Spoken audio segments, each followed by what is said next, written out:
Welcome back, everyone.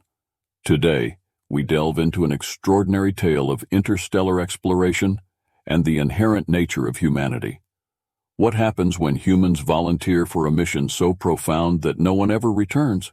Join us as we uncover the mystery and bravery behind the words, "Humans never come back." Stay tuned to find out why humanity's compassion might be their greatest strength and their ultimate sacrifice. Begin log. It began as a mistranslation, or so the humans had thought. In the early years following establishment of communication between our species, one area quickly noticed and fixated on by the human historians was how complete and accurate our own historical records were, despite having comparable lifespans and quality of recording tools and methods during the development of our own civilization. The word that was mentioned again and again was witnessed, with an improbable number of accounts written from a first-hand perspective rather than retrospectively. Understandably, it was chalked up to a lexicographical oddity, a misunderstanding of perspectives or similar error in our communications. It was no error, and so the humans first learned of the loadstar initiative. Nearly a century before, our top minds had developed a method of rendering a participant out of phase with our material universe, rendering them imperceptible and intangible. Simultaneously, our astronomers had finished research on a nearby black hole, and a unity was discovered among the two projects. After some trial and error, a craft and a volunteer were sent to the black hole, protected from the ravages of its presence thanks to their phasing, but allowing it to pull and propel them. The speed was sufficient to slingshot them through time rather than just mere space, and into a lazy orbit around our planet some hundreds of years previously. It was through these unseen visitors that we had mapped out our history, recorded it in excruciating detail, discovered hidden intricacies that had been lost to time and the decay of records. It was during this first presentation that one of the initial human researchers, Dr. Isaac Schultz, asked about dephasing while planetside, and seemed surprised to learn that we had indeed experimented with that as well. However, we had found it to be dangerous in the extreme, with a quintet of phase scribes lost before we had a better idea of what we were dealing with. No matter how small the thing, experiments found a manifestation and modification could not pass unnoticed, with every change causing ripples to subsequent time. A gem flower plucked from a remote meadow, a single entry changed in a remote and disused scroll house record, a pinch of sand moved from one crimson beach to another. In these, the development of future centuries or millennia was changed enough that our physicists estimated that it result in a timeline splitting, and the subsequent loss of the individual making the change. Something as seemingly minor as providing a scrap of food to the hungry could ripple into unknown temporal turbulences.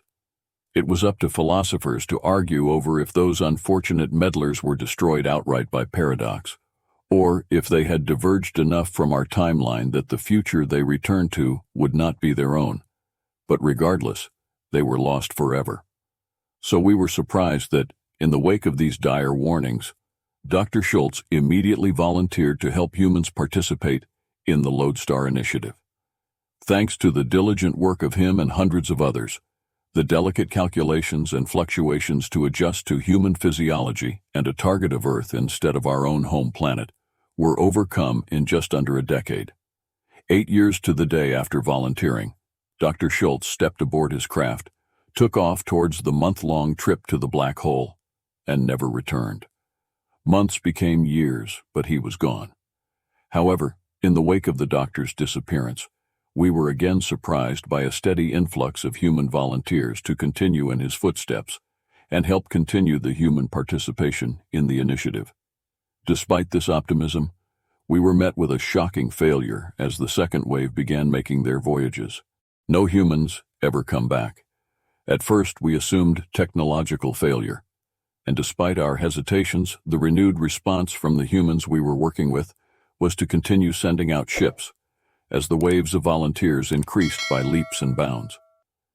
After thorough examination failed to turn up any physical problems, we consulted with a cadre of our psychologists that had begun to study humans, to better understand this new species. It was there that we thought we had the breakthrough. The humans were not intentionally abandoning the project. We had screening tests in place to ensure commitment to the project and its aims. However, when we sent them back to observe pivotal events, such as the beginnings of wars or the deaths of influential leaders, the psychologists warned that the temptation to interfere was too great. So parameters were changed, scopes realigned, missions redirected to remote locations absent of major historical events that might sway a mind to action. The next wave of volunteers were sent out. No humans ever came back. This time we consulted with human psychologists and learned that our efforts were likely futile. It was a quirk of human nature that was preventing their return. You see, humans cannot stand idly by while others are in pain, in danger, in despair. Humans provide aid by reflex, unlike our kind, and will often seek out a wrong to correct, even if it puts them in peril. To ask a human to stay their hand from compassion is like asking them to cease breathing. Perhaps the volunteer explorer acted to prevent a genocide, stop a war, avert a famine. Or perhaps they provided a warm meal for a night, showed love to an unloved child, saved an unlucky passerby from a premature end.